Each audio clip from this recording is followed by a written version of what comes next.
But let's get into this. So rookie draft, obviously in your own rookie draft, you're going to be prioritizing players based on what you need, right?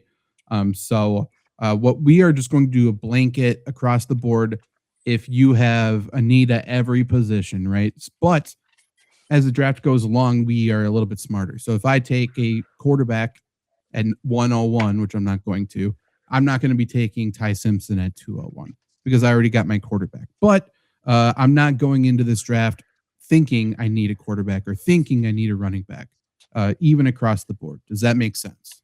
Yes. And obviously, we're not trading picks, even though I mentioned two already. Yeah, even though it's a mock draft, that means nothing. I am already thinking about trading. But let's just get going. I'm 101. So I'm going to be drafting 1, 5, and 9, 12-team PPR. Obviously, Jeremiah Love is still the 101 pick.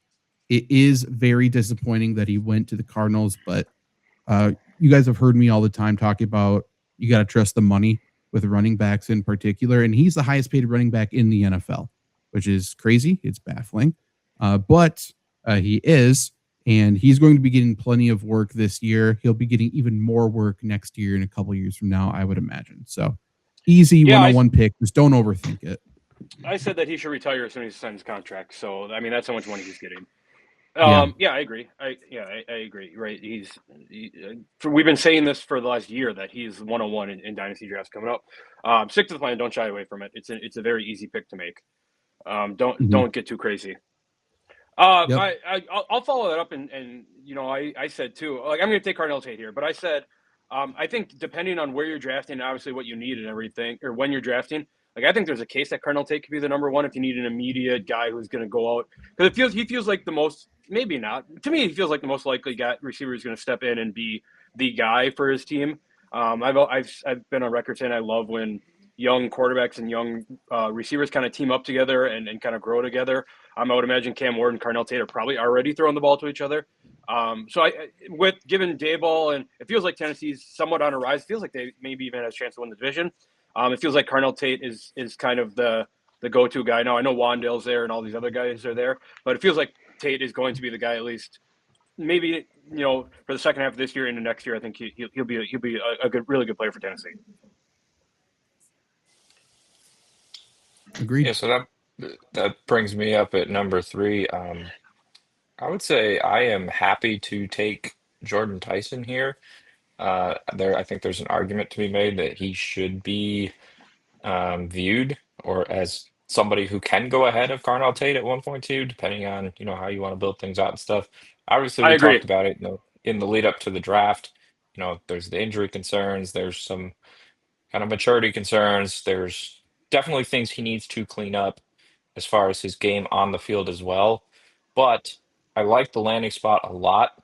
I gather just from listening and conversing with you guys that I might be a little bit almost too bullish on the Saints going into this year and beyond, but I liked what I saw from Tyler Shuck last year.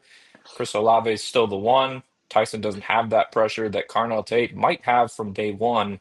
And Olave got something like, I think it was 32% of all the targets in this offense went to him last year. That needs to come down for them to be successful. So Tyson will get targeted. Yeah, on top of that, we talk about all the time when you talk about Chris Olave, if he gets more head injury, it's probably game over for him. So where did that 32% of the targets go if he's out? Yeah, 100%. Agree. And my rankings come out tomorrow. Tyson will be my top-rated wide receiver. Yeah, I don't disagree. We'll keep it moving at 4. I think out of all the landing spots, he's actually my favorite. I'm going to go with Price at 4. I personally think Zach Charbonnet sucks at football. I understand that's me being biased as somebody who owns Kenneth Walker. He's not that bad, but Seattle has a big running back hole, and they clearly like using 2. And I don't like the landing spots for the other wide receivers or tight ends. So just seems like he's a good option to always have work. So I like him at 4. Yeah, I wrote up in the rankings that Price is the pick you make if you're contending this year, because I think his overall NFL life in terms of how good he is short. I'm not convinced he's that great in the second half of this year when Charbonnet comes back. I don't think he's necessarily that good of a football player, but at the moment he's going to see a lot of touches. And I don't think you can say that for really anybody else except for Love. I think that I might have been the only person on earth to like have Zach Charbonnet on their fantasy team over the last couple of years because I've been loving Zach Charbonnet. And everyone talks He's about been good. how much they hate the Seattle backfield. Like, no, man, this has been fucking awesome. Yeah, and I imagine he misses at least a month of the season. So we'll see what happens. I'm picking number 5, and I'm very happy to take Mekhi Lemon. I think Mekhi Lemon's a very good football player. Yeah. AJ Brown, whether he's traded or not, I don't think it necessarily matters. The Eagles have been so terrible in the middle of the field because no one in the middle of the field can get open or run routes. And now Mekhi Lemon comes and serves that exact need. My only worry is that Eli Stowers also is going to be a lot of the slot receiver snaps at tight end. But I think Mekhi Lemon he's probably the best of the 3 wide receivers, in my opinion, at what he does. I think his ceiling's lower than Tyson, but I just think he's an extremely safe player. A lot of people comparing him to Amon-Ra St. Brown. I don't understand that comparison other than they both play slot and they both went to USC. So it's kind of the White Edelman thing. You know what I mean? So Lemon's a very good player. He's not Amon-Ra St. Brown, but I think he's going to be very safe for the Eagles. It's an interesting spot for him to me. And maybe it's because they haven't had a player that could play that middle of the field. But with Philadelphia, right, it feels like over, at least in the Jalen Hurts tenure, it's been hard to support 2 receivers for fantasy football when they've had 2 very good receivers in AJ Brown and Devontae Smith, right? Like, right, we come on the show every single week and we talk about, is Devontae Smith startable? And most of the times he isn't. So to add another receiver in that mix kind of boggles my head a little bit. But again, maybe it's to the point of we've never had a guy that can actually be this good of a player to work the middle of the field. So I like that analysis. I think AJ Brown and Devontae Smith, you're more bullish on Smith than I am. But regardless, they're 2 very good outside receivers, but they don't do anything really that makes the quarterback's life that easy, at least in terms of how the offenses have been schemed. So there's been if you want to criticize Jalen Hurts, fully fine. There hasn't been very many super easy throws for Jalen Hurts to make to those 2. And now he's at least going to have, we've seen Dallas Goedert thrive in games. And that's just because he's been an easy target underneath. So now if Lemon is going to serve that role a little bit more this year, great. And I guess it makes sense, right? Right, the run game was so bad last year. If you can get the slot receiver behind the linebackers and just get him to cheat back a little bit, Saquon Barkley is going to run every single run for a touchdown, man. Right. You are on the clock. It feels like these are probably the top 5 picks, and it kind of feels like you can go a litany of different ways here with this. When we talk about the receivers, guys stepping into like featured roles, right? Tate and Tyson feel like they can be that. Lemon to somewhat of a degree, but really the only guy who's kind of stepping into maybe a number 1 role is Denzel Boston, right? Is a guy, right? I've talked about Cleveland can't go into the season with Jerry Jeudy as their wide receiver 1. So based on just volume alone, I know quarterback is a major concern at Cleveland, and I'm not diminishing that, but the guy who should be the number 1 receiver come the start of the season, it feels like Denzel Boston. So I'm just going to take Denzel Boston just based off of, it feels like this is a great value pick. If you get Denzel Boston at 6. Yeah, obviously he was drafted 2nd of the 2 receivers, but he's clearly the X, right? He's an outside receiver, and we'll see what Concepcion does, I guess. But he will be given every opportunity to have the highest ceiling in Cleveland, without a doubt. Yeah, Yeah, he feels like that's an interesting course of action there. Like staking your claim, like everyone is Casey Concepcion, borderline top 5 pick, depending on need and all that, obviously. But to your guy's point, he doesn't really profile as that 1. He also, like Denzel Boston to me feels like if you're gonna have shitty quarterback play, it's like, oh fuck it, Denzel Boston's down there somewhere, and he's gonna get 50-50 balls thrown to him. Right, but he'll also be, if the quarterback is that bad, it's going to be a high risk, high reward thing. Like there will be weeks where he's terrible, where Concepcion can at least warrant 5 targets underneath. So, yeah, I think he's a higher ceiling, lower floor player than Concepcion, but we'll see what happens. It's Dynasty. You're not necessarily drafting for this year either. Yep. Henry, you're on the clock. Yeah, Luke, you kind of put me in an interesting spot here because I just figured you would go Concepcion at 6. I like him as a player a whole lot. I have some trepidation that he landed in Cleveland, I think overall, which this is not trying to take away from your points on Boston at all. I just have my concerns, I think, because the Browns can never figure out quarterback or seemingly the passing game. So I'm gonna stick with my original plan here and go Kenyon Sadiq because I am very excited about him as a football player and quietly, perhaps a little more cautiously optimistic about him within the Jets offense from a fantasy perspective as well. Just kind of what I think they're going to try to do. Frank Reich's in there as the offensive coordinator now. I think, as far as I'm concerned, Mason Taylor can stick around. They can run two tight end sets. We talked about the Jets a fair bit, at the end of the draft stream last week, and I wasn't buying what Zach, I think, was trying to put down because it was late at night at that point. But the next day I looked at stuff more and I'm sadly starting to buy in. So Kenyon Steak, though, is a great player, and I think he has a long, long future to go forward with and be excited about from a dynasty standpoint. And tight end, is what it is. So if it hits, great for you. What was I saying at the end of the draft stream? I don't even remember what I said.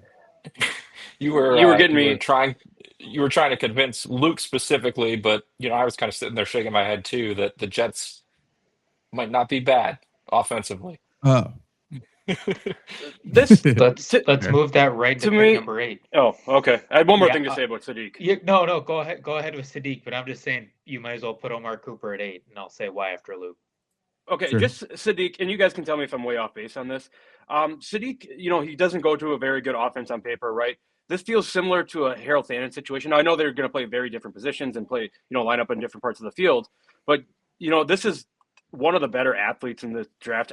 For my money, Harold Thanen was one of the better athletes in the last draft, where he's just such a good player. You have to get him on the field and just get him the ball however you can get him the ball. And Harold Thanen was a 1,000-yard guy last year. Feels like Sadiq can be something similar this year.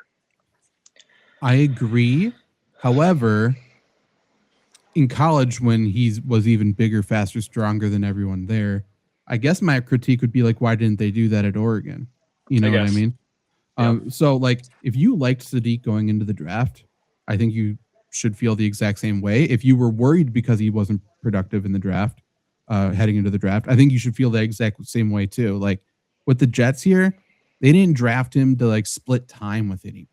So right. I think he's going to be given the opportunity to be good.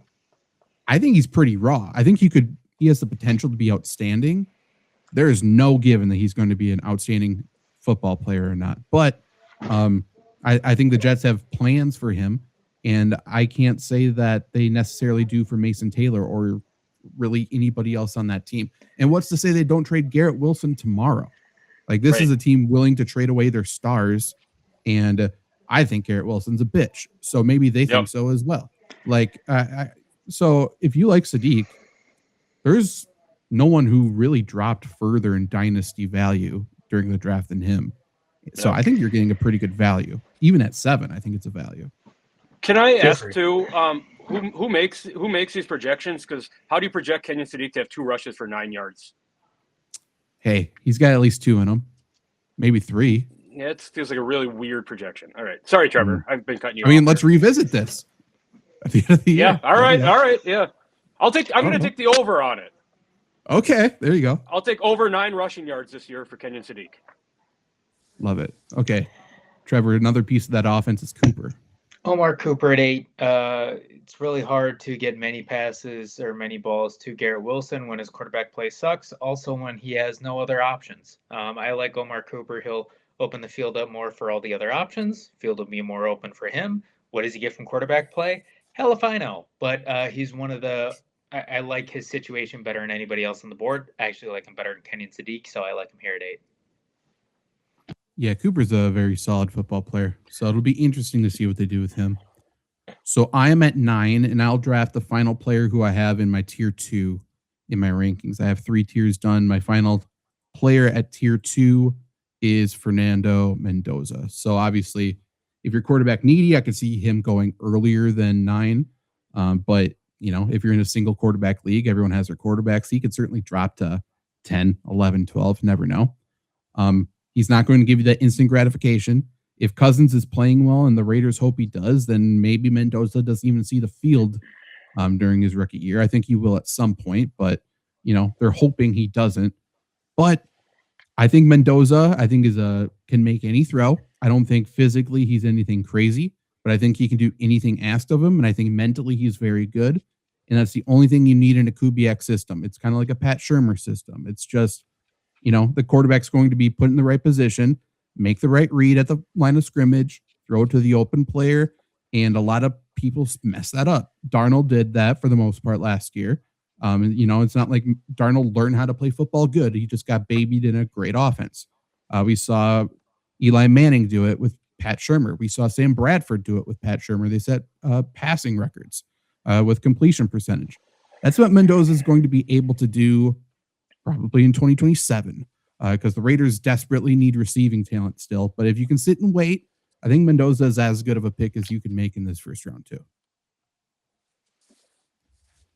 Yeah, I agree. I struggle with the fact that this guy's a nerd and I hate nerds. And if he sucks, I'm going to be pissed having a nerd on my team. But sure, I don't know. That's my analysis. It's also, well, everything you said, I agree with. If you don't have a taxi squad as well, it's going to be tough to draft him because some dynasty Right. leagues don't have that. And that just eats up a roster spot, which stinks. Yep. One question for you guys. This may be out of left field and make no sense, but if you are in a super flex or a 2 quarterback dynasty rookie draft, is Mendoza locked in at 1.2? Is there an argument to put him over Jeremiah Love at 1.1? Would he fall perhaps below 1.2 in that format? I think he could still for sure go under 1.2. I think Love is still pretty close to locked in at 1.1. I think just getting a good running back and in a position that he kind of has long-term security. Like, I'm not sure if you can bank on any other running back in the NFL being a starter in 4 years. Like, I think almost Bijan Robinson might be the only one. Maybe Jahmyr Gibbs. Like, there's very few. So I think Love has too much value based on that. But could Mendoza go ahead of the wide receivers? 100%. He's right there. He's in that same tier. This is I'm up here at 10. This is a really interesting spot if you're drafting here, because this feels like if you're drafting, right, we're not playing by these rules, but if you're drafting here, you probably had a good team last year. You can probably afford to take a guy that you can wait on. So this feels like a really good spot for Ty Simpson. Given what we're doing, I'm not going to make that pick, but I want to preface it by saying that if we are doing that, I might do something crazy here. It feels like I'm going to take Jonah Coleman. I don't love the receivers on the board here. I don't love the spots that they're at. Star Wars is maybe a better pick here. But we know how the Sean Payton offense runs. He's just gonna take 5 running backs and throw them all at your face. And it's like, hey, try to stop them. We know that these Denver running backs get hurt, right? J.K. Dobbins got hurt, and that kind of propelled R.J. Harvey to get hurt. So what's to say that one of these guys doesn't get hurt and Jonah Coleman steps into that R.J. Harvey role of last year? With the small 220, 230-pound running back just diving in touchdowns. Now, I don't think that this is a long play. I don't think that Jonah Coleman's ever going to finish his a season as RB1.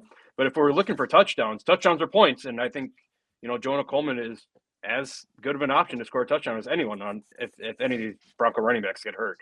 Now, maybe this is a reach for him at 10, but I think he's probably the next best running back here, right?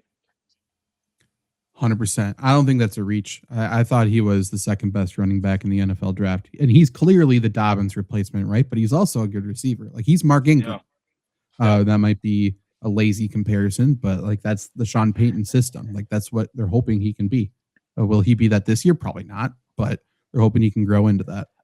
I also love Casey Concepcion. I just can't make a team with 2 Cleveland Browns wide receivers. So sure. Yeah, Henry to your the clock.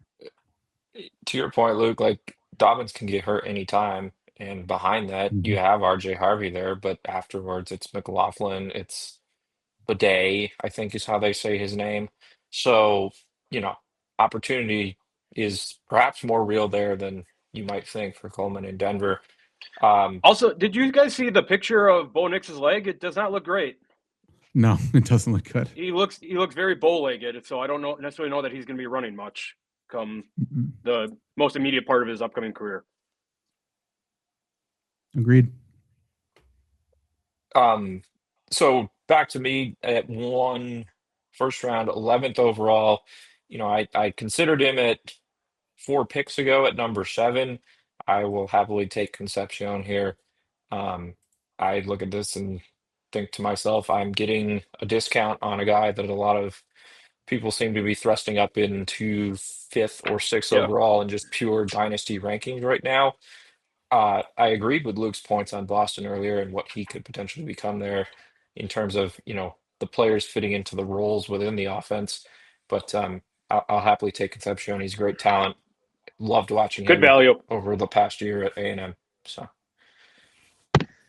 I don't like any of the receivers here, to be completely honest. So I'm not going to go receiver. I'm going to go Stowers at tight end. I don't like taking a tight end. I don't think Stowers is that great of a player, but there's a role for him. And I shouldn't say that he's not that great of a player. He's a solid player. I don't want to undersell him, but it just feels like kind of a pick you're not super happy for at 12. But he's got a role. He's a tight end that can help any tight end needy team. If you're drafting back here, probably need less. And there's so many question marks about all the wide receivers. I want the least big question mark, which is Stowers. You got to be able to sit and wait, but I love quarterback converts to tight end. Like, it just works. They see the field differently. You have to be smart to play tight end. You have to know how to play football to play tight end. So Dallas Goedert's back in Philly, but probably a matter of time for him if he learns how to play the tight end position. But after going Jeremiah Love, I'm back on the clock here. A lot of receivers to Trevor's point, and none of them outstanding. I will go. I think there's too many question marks for all these receivers. I'm going to go Ty Simpson. Yeah, I was going to take him next. Yeah, especially if you have a taxi squad, definitely do this. If you have a taxi squad and you're able to sit and wait 1 year, if you have one that you can put him in for 2 years, even better. To say he has a ceiling any lower than Mendoza's ceiling would be foolish. I think he skill-wise is close to Mendoza. I don't think he's as good, but I think he's close. And then if he gets to play for McVay, gets to throw to Puka, gets to throw to some of these tight ends they have there, you probably won't get Devontae Adams, right? But he's going to be on a good offense and learn from a good quarterback and learn from a good coach. So I think the future is bright for Simpson. Yep, like I said, I would have taken him where I took Coleman, but I agree 100%. Okay, your second pick. Maybe I'm going to go Zachariah Branch here, and this might be it's an interesting pick because he's a guy who came in as a 5-star at USC, right, and then transferred to Georgia. His college career never really took off to what we knew him to be in high school. But he goes to Atlanta that all of a sudden has a little bit of a need at receiver, right? So I think he has as good of a shot as anyone here in the second round to really make an impact right away, right? He's going to be behind Olamide Zaccheaus, but he's competing with Casey Washington, Chris Blair, Devin Thompson. Like, nothing you're looking at like that. What the fuck ever, So Zachariah Branch, I think, could step into not a feature role, but definitely a rotational role very early in his career here. Mm-hmm. Agreed. all right, so took Tyson in the first round with this team. It's a whole lot of wide receivers, and anything else beyond that right now to me feels like a reach. So I guess are we really trying to get different positions on different teams here, or just kind of open-ended? Build your team. All Yeah, you're right. drafting a team. Sounds good. So I am going to go. I think we'll go Jeremy Bernard here. I feel like the Steelers have something going with their receivers. Obviously, they had Pittman in the offseason, DK Metcalf still there. But behind them going into the draft, it was a major position of need because there was no reliable third option. Bernard is instantly that. I don't think he's going to have to work too hard to win that job. I'm not trying to diminish anyone's work ethic or anything like that. But some concerns, I think, out of the gate here in year number one because Aaron Rodgers may not want to go to a rookie all that often. I get that, but I think going forward, I like his outlook there. I think the offense overall will get a jolt with McCarthy in there. So I would take that swing. We're filling a team, and what do we always say about fantasy? Fantasy football is a stock market. So give me Emmett Johnson at Kansas City. I don't love that he ended up here. and I love Emmett Johnson, not only because he carried my college dynasty team last year, but that's beside the point. Kenneth Walker obviously landed in Kansas City. Outside of him, it is a barren fucking wasteland. It's like trying to find the nearest city to Kansas City. And guess what? Ken Walker doesn't stay healthy all that much. So I can definitely see a scenario where halfway through the season, Emmett Johnson is suddenly the guy, puts 2 performances. Somebody needs a trade for a running back, change pace, flex, whatever it may be to make the playoffs. You can flip him for a second round next year in a much better draft or whatever it may be. Who knows? Maybe Kenneth Walker tears his ACL. We don't know. But in a draft class with a lot of question marks, I like Emmett Johnson in a pretty. We know his floor. That's what I'll say. We know his floor, and I like his ceiling. Is the closest city to Kansas City, or is that all one city, right? Because it kind of splits the border. Is that considered 2 different cities? It's technically Yeah. all one city, I thought. Maybe it's not. I don't know. But I think St. there's Louis 2 outside of that. Yeah. There is a think Kansas they City, Missouri, and a Kansas City, Kansas officially. Right. Yes, but I think there's 2 mayors as well, is there not? That I couldn't confirm for you. I'm not a political guy. I'm not sure. If you have 2 mayors, you don't have 1. So do you have 0 mayors or 1 mayor? Would be the better question. I apologize. Is the city of Perhaps Kansas City politics like the Cleveland Browns, or I guess Cleveland Browns of city politics, Kansas City? I don't know. I have a follow-up question. Did you People are asking. were you leading to anything with your initial question or no? Or was it just Trevor, curiosity? No, Trevor said that. It's The closest city to Kansas City. You can't even name it. I said, I think it's Kansas City. Oh, Manhattan, maybe. Who knows? Not sure. Okay, so I am Shout out back on the Michael clock. Beasley. I took Mekhi Lemon first, and now there's a bunch of wide receivers that I'm currently in the process of figuring out how to rank for my actual rankings. So maybe this will be my actual deciding factor. I like a bunch of these guys. I will say Chris Bell at least has the opportunity to become the wide receiver 1 on his team. So after taking Lemon at 5, I guess I'm probably just going to go for the highest upside, and I think Bell has that. I think they're going to be passing the fewest out of the Panthers and the Ravens there, and even the Commanders possibly as well. But I think Bell's a very good player. I think he can emerge as Willis's top target. We shall see. Could crash and burn. Could be high risk, high reward pick. Yep, I agree. I'm going to follow that up. I'm going to take Antonio Williams. I was going to take whoever you didn't take between Antonio Williams and Chris Bell. Antonio Williams, I think he has a spot to, again, he can compete. It seems like he's probably going to compete for the slot role with Luke McCaffrey, which, again, it seems like he can win that job. Jaden Daniels comes back this passing offense should be better than it was last year. Plus, Terry McLaurin is not like, I feel like you say the name Terry McLaurin, you're like, oh, 27 years old in his prime. He's like 33 years old, which is crazy. So they're going to need some help very soon. And I think Antonio Williams has as good of a chance to step up as anyone else. Agreed. That brings me up with Team 7. We went tight end in the first round, so obviously a bit of positional flexibility here as far as what we're thinking. I'm going to go running back, and I'm going to take Mike Washington. And reason being is twofold primarily for me. Number one, coming into the draft, I really liked him. I agreed with, a lot of people having his stock rising. Going in, he winds up going in the 4th round to the Raiders. So the second year in a row, the Raiders have drafted a running back. Obviously, it was Ashton Jenney last year. He's still the guy, right? But if something happens, who else is there? There doesn't seem to be a lot to me in terms of reliable depth. So Washington would become that. It's going to, be a slow year or 2 while the Raiders continue to try to figure out the offensive line. I'm not sure how well they'll be as far as a running team this year. I think it'll be a little better than last year, but still some things to figure out there. But in terms of long-term upside, Washington's not going to be getting, the crap beat out of him as the lead guy week in, week out. So perhaps down the road, this pays off. He might have a little longer shelf life than some other running backs, and the talent is there.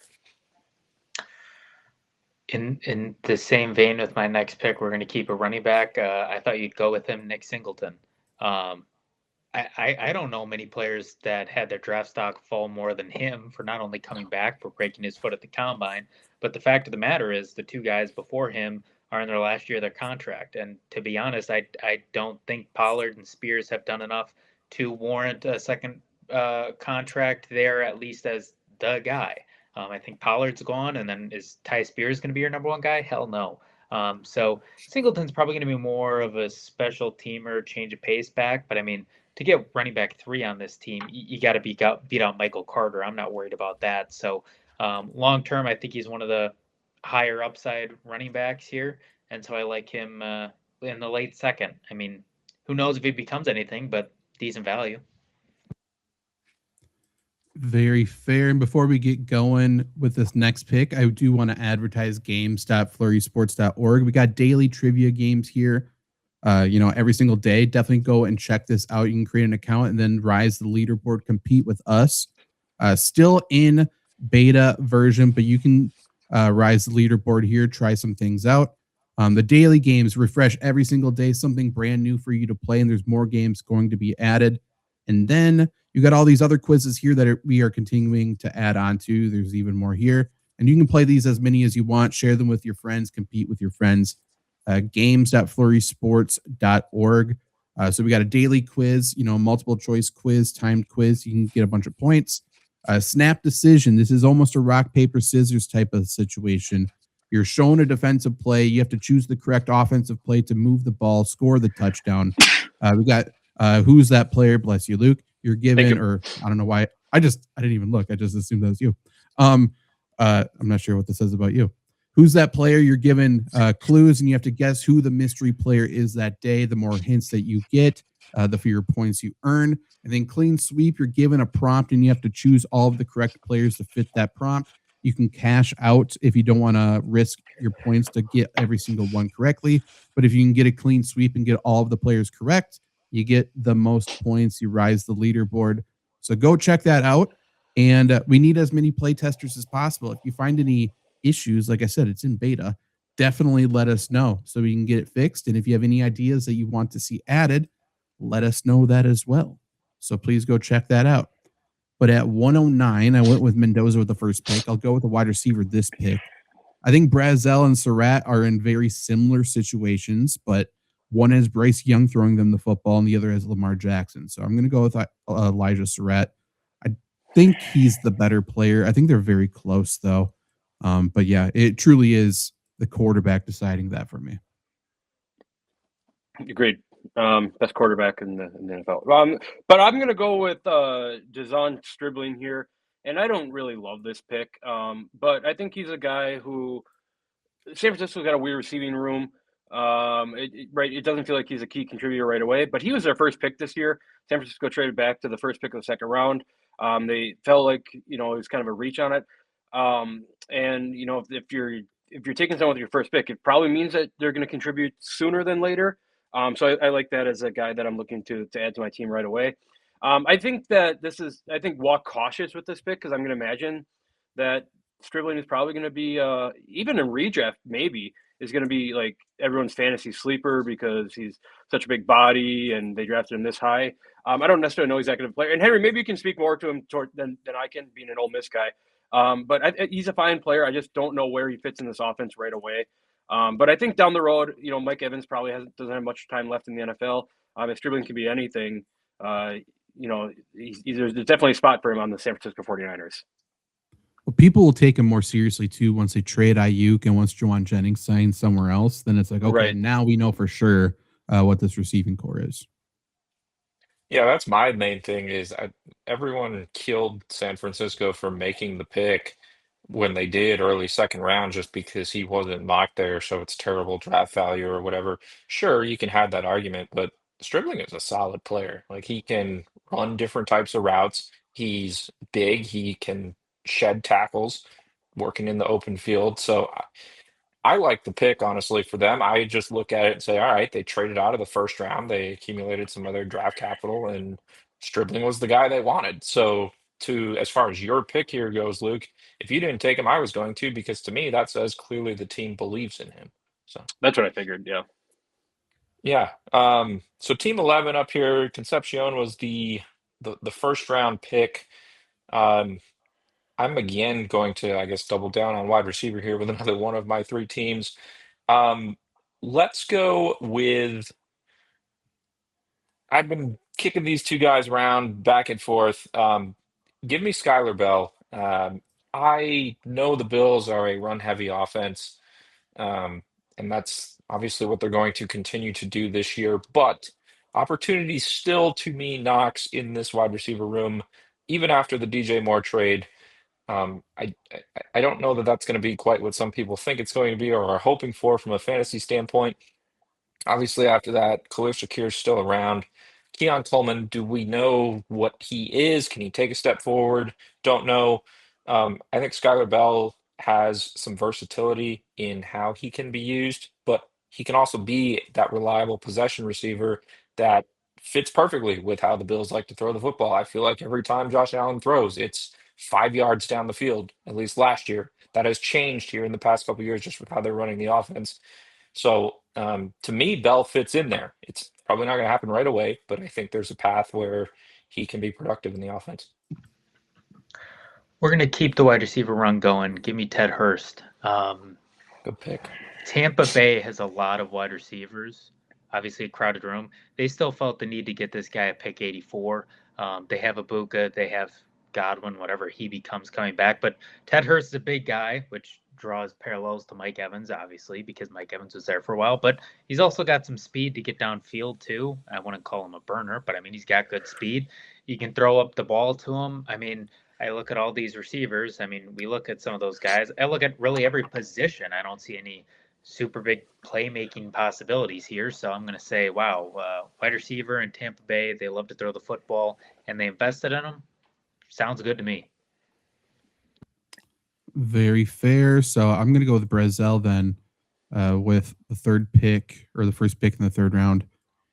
He's very clearly the wide receiver 2 in Carolina. I'm not a cokehead, I guess. I don't know. Every time I say something about the Panthers offense, I'm like, oh, now they got a wide receiver 2.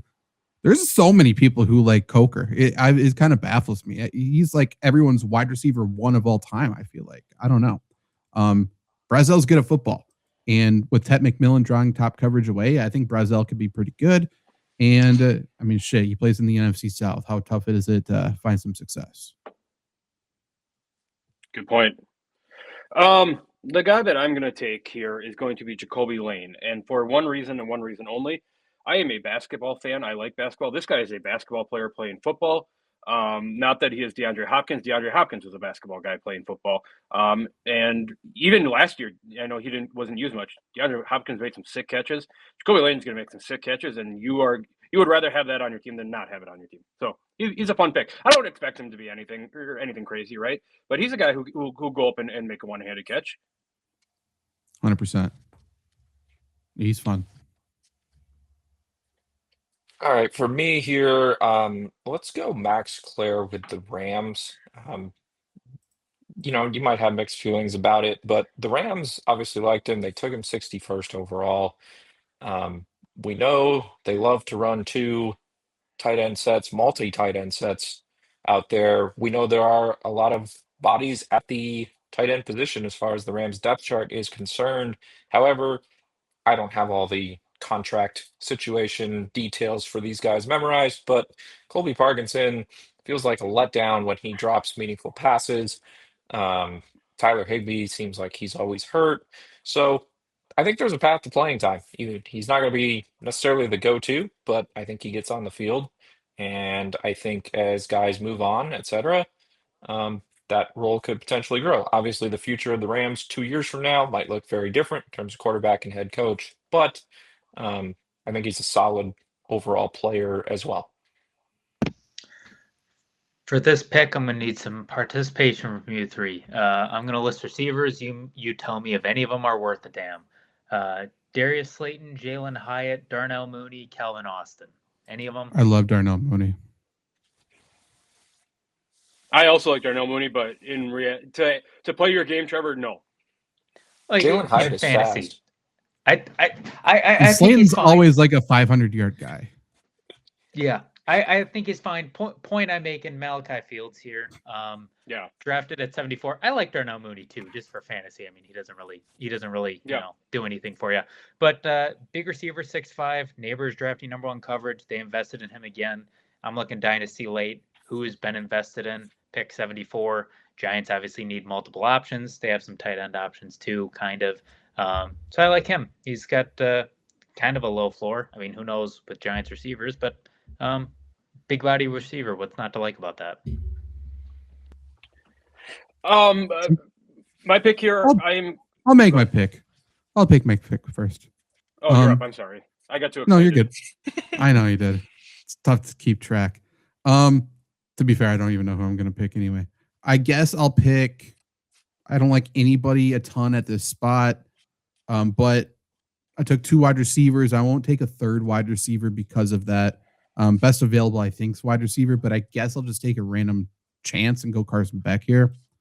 Do I think he's good?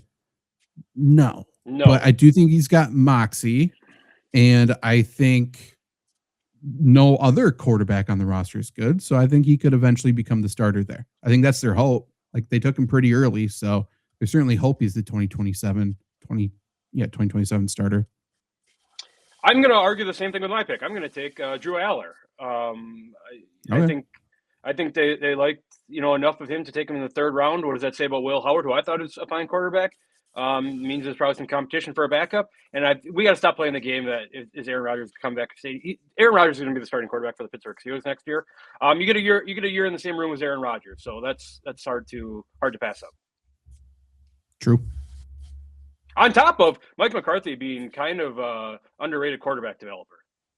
Guru, whisperer, mastermind, rocket scientist, Mike McCarthy. Oh, better place with him in it. It is. So, I'm gonna do something that feels a little off to me, and it might just feel off based on where he went in the draft, as far as he had a massive slide relative to expectations. But Deion Burks lands with the Colts, and Alec Pierce is the one after getting his fancy new deal. Josh Downs is there. Deion Burks, arguably kind of a similar skill set to Down, but he is suited to play outside as well. And after that, you're looking at Ashton Doolin. Laquan Treadwell is on the depth chart. Nick Westbrook-Akine came in the offseason. I don't know if that does anything outside of the random touchdown that gets you 10 fantasy points for no reason every other week, it seems like. But I'm a big Daniel Jones guy. Always have been. I'm riding that horse into the ground. I will take a shot on Deion Burks, who I thought I was surprised that he went so late in the draft, like back in 7th round. We're talking based off what he did at Oklahoma. That's fair. Yeah, I like him. I think he's a good player. I like him. I am going to go running back again. I'm going to go with Katron Allen. I don't love him as a player, but I think Washington has a horrendous backfield. I don't trust Rashad White. I hate JCM. I don't like Jerome Ford, McNichols. Don't like any of them. Weird running back room. It's weird. And if I'm looking at somebody to break out, I mean, Katron Allen sometimes has troubles getting caught up with, so you can question his speed. But like, it's a running back room where nobody's ever done a damn thing. So I'm gonna hedge my bets and get a rookie in round 3. I will also go running back. I'll take one of my favorite running backs of the draft, Iman Claiborne. Always hurt in college. Like, he got hurt basically every game, or he didn't play. He was banged up all the time. But I think he's electric. I think once Aaron Jones gets hurt, he's just going to fill that Aaron Jones-like role. And I think he's going to be a really good complement to Mason. So taking a risk here, I suppose. Like, I think he's going to be drafted a bit later than this mostly. But like, I think his time's going to come, and possibly quicker than a lot of people think. Yep. Yeah, I agree. I'm going to follow that up and say I think there's a guy on the board who has participates well in training camp. I think there's a spot for him right away in the team. It's Navy's Eli Heidenreich, right? Fuck you. That's a great pick. Shout out Navy. I'm a Navy guy. Navy Army. I'm always rooting for Navy. But he's a guy who's an awesome receiving back. He doesn't not really anything crazy physically. Hardworking guy. He's a guy that comes on the field, if he, makes something in training camp, we know that Aaron Rodgers is not scared to throw to running backs. We know that Aaron Rodgers is not scared to throw to guys he liked. And I would imagine as a hard-blooded American, Aaron Rodgers is going to love the Navy guy. So I would it shock me if Heinrich scores 3 touchdowns this year? I don't think so. We talk about how Packer fans love saying he carries the G. Pittsburgh fans love scrappy motherfuckers, and boy, they're going to fall in love with him quick. He's a great player. I love him too. Yeah, I can see him carving out a Danny Woodhead-esque role. Probably. Yeah, it's a great name too. You don't think of Mike McCarthy saying his name in a Pittsburgh accent. Right. Like it's match made in heaven. That's a fun pick. We're going to stick with running backs, and I'm going to stick in Indianapolis. And there's 2 main concerns when it comes to Seth McGowan. One is just his overall running style, bit of a plotter, not a whole lot of explosivity on tape. The second is character concerns. He actually got dismissed from a team a few years ago, resurfaced eventually in FBS at New Mexico State, and then he jumped to Kentucky, and he was quite productive here this past year. I think he has great size. I think he has a path to being Jonathan Taylor's perhaps the backup to him right out of the gates as a rookie if all goes well. DJ Giddens was drafted last year, kind of is what he is.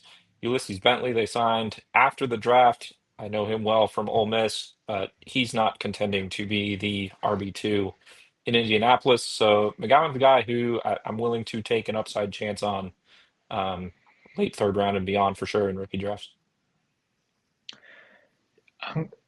I'm not going to draft him, but special shout out. You just scrolled past him. Dean Connors sounds like the most Sean McVay white running back of all time for the Rams. But I'm going to go Cade Klubnik here, and I hate myself for doing it. But I mean, the Jets quarterback room is absolutely garbage. Geno Smith is absolute trash, although I do like him. I do like watching him as a non-Jets fan. But I mean, who's to say Cade Klubnik couldn't be the starter for the Jets by week 2 if the dice rolls correctly? Just gonna say Geno. Geno won't. He will be the starter until at least week 7, unless he gets hurt, at least. But I mean, it's the Jets, so like, if I'm gonna take a pick here, I'm already kind of taking flyers. I don't like anybody else. There's a quarterback that could potentially start within the next 2 years on a team that will need to pass the ball and will be behind. So why not throw a dart at the board and see if it sticks? Before the season starts, I think we should place bets, like have little season-long bets going. And I think mine with you is going to be Geno Smith's finishing position. I think he's going to maybe, or the bedroom. I think I love Geno Smith wherever. I was thinking fantasy, but I don't know.